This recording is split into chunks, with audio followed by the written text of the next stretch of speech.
Hello दोस्तों, तो कैसे हैं आप सब लोग। तो अगर आप लोग सीजीएल 2023 का फॉर्म फिलअप करने जा रहे हैं और आप एससी, एसटी, ओबीसी या ईडब्ल्यूएस इसमें से किसी भी कैटेगरी से बिलोंग करते हैं और आप इसको लेकर कंफ्यूज हैं कि करेक्ट सर्टिफिकेट हमारा क्या होना चाहिए, तो इस वीडियो में वो आपका डाउट क्लियर कर देता हूं मैं। सबसे पहले हम बात करते हैं ईडब्ल्यूएस सर्टिफिकेट के बारे में।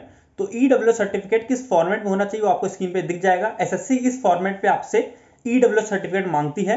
हिंदी, इंग्लिश किसी भी लैंग्वेज में हो आपका चल जाएगा, लेकिन जो जो इन्फॉर्मेशन यहाँ पे मेंशन है वो आपके ईडब्ल्यूएस सर्टिफिकेट में मेंशन होनी चाहिए। ठीक है, आपको मैंने फॉर्मेट दिखा दिया किस फॉर्मेट में होना चाहिए, और किसी कैंडिडेट ने बनवा रखा है वो मैं आपको स्क्रीन पे दिखा देता हूँ। ऐसा आपको बनकर मिलता है अगर आप दिल्ली से बनवाते हैं तो, या फिर किसी भी स्टेट से बनवाते हैं तो ये इन्फॉर्मेशन आपकी ईडब्ल्यूएस की मेंशन होनी चाहिए। आपको नया ईडब्ल्यूएस सर्टिफिकेट बनवाना है क्योंकि 1 अप्रैल से नया फाइनेंशियल ईयर स्टार्ट हो चुका है। तो सीजीएल 2023 के लिए जो भी कैंडिडेट फिलअप कर रहे हैं तो उनको नया ईडब्ल्यूएस सर्टिफिकेट बनवा लेना है। उसमें वैलिड ईयर जो आपका होगा वो होगा 2023 से 2024 तक। ठीक है, और फाइनेंशियल ईयर जो आपका मेंशन होगा अब वो मेंशन होगा 2022 से 2023 तक का। तो इस बात का ध्यान रखिएगा जो भी ईडब्ल्यूएस सर्टिफिकेट बनवा रहे हैं। ईडब्ल्यूएस सर्टिफिकेट से रिलेटेड एक डाउट और रहता है कि किससे वो साइन होना चाहिए। तो आपके आसपास जो भी डिस्ट्रिक्ट कोर्ट पड़ता है वहां पर जाकर आप बनवा सकते हैं। आपके ईडब्ल्यूएस सर्टिफिकेट पे या तो तहसीलदार के साइन हो तो भी चल जाएगा, या फिर आपके एसडीएम के साइन है तो वो भी आपका एलिजिबल रहता है। ठीक है, इसी के साथ साथ अगर आप सीजीएल 2023 की तैयारी कर रहे हैं तो लास्ट 100 दिन में हमारी स्ट्रेटजी क्या होनी चाहिए, किस तरीके से हमें आगे तैयारी करनी है, उसके लिए मैंने एक वीडियो बना दी थी डेडिकेटेड, आप उसको देख सकते हैं। काफी यूजफुल वो वीडियो आपके लिए प्रूफ होने वाली है। सेकंड बात करते हैं ओबीसी सर्टिफिकेट के बारे में। तो ओबीसी का सर्टिफिकेट है जो एसएससी वैलिड मानती है वो इस फॉर्मेट में मांगती है।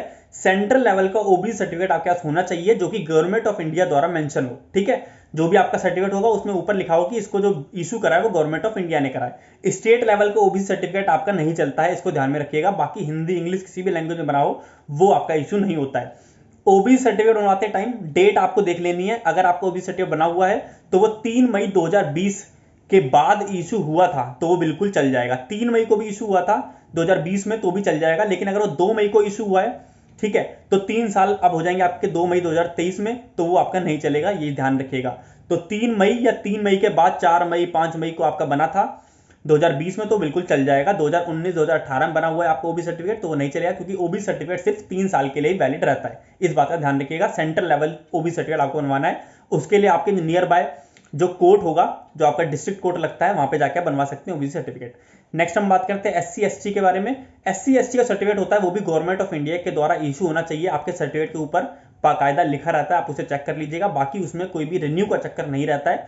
तो एक बार एससी एसटी सर्टिफिकेट आप बनवा लेते हैं तो हमेशा आपका काम आते रहता है। ठीक है, तो ये पूरी करेक्ट इन्फॉर्मेशन है। तो अगर आप एससी एसटी ओबीसी या ईडब्ल्यूएस से बिलोंग करते हैं तो अपना सर्टिफिकेट आपका प्रॉपर जो उसमें फॉर्मेट है वो सब फॉलो होना चाहिए, और जो करेक्ट जगह है वो वहां से बना हो, ये आपको ध्यान में रखना है। ठीक है।